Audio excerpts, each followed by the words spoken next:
Hey, this is Jason with Year Round Garden. Welcome back to our series on horticultural lighting.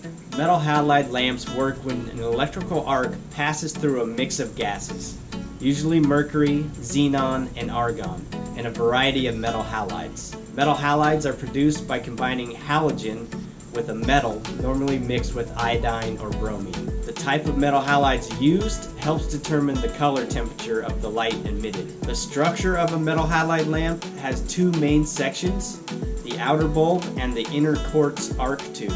There are two electrodes at either end of the arc tube. A current of electricity starts at one electrode and passes to the next. This begins to heat up the mercury, causing it to vaporize. As it continues to heat up, the metal halides turn into gas, causing the atoms to move away from the arc. As this happens, white light is created. A ballast is required between your electrical outlet and the bulb in order to properly regulate the current flow. You can find metal halide lamps available in both single-ended or double-ended versions.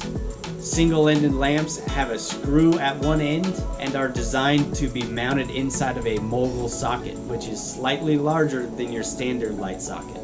Double-ended lamps, on the other hand, are designed to be mounted in a pair of sockets, one at each end.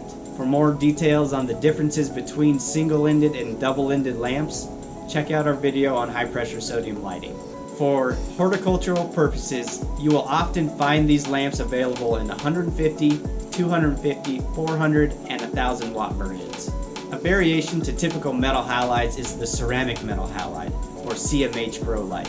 This provides a blend of the spectrum you would typically receive in a metal halide, with some of that from a high pressure sodium, or HPS bulb. CMH uses a ceramic arc tube similar to those used in HPS grow lights, instead of quartz used in traditional metal halide grow lights.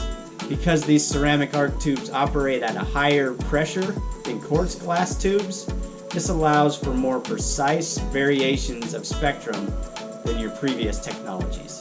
Ceramic arc tubes are more resistant to break down, so they last a lot longer than the metal halide and HPS bulbs. In fact, CMH grow lights tend to last over 24,000 hours while keeping at least 80% of their original intensity at the 20,000 hour mark. This overshadows the common 10,000 hour replacement rule for HPS and metal halide bulbs. Metal halide grow lights are best used for vegetative growth because of their high color temperature, typically 5500 Kelvin, 6500 Kelvin, and 7200 Kelvin. This white to blue spectrum means they're great for making your plants produce dense, lush canopies with very little internodal spacing. Consequently, they are not ideal for plants in your flowering or fruiting stages, where more red and orange light is preferred.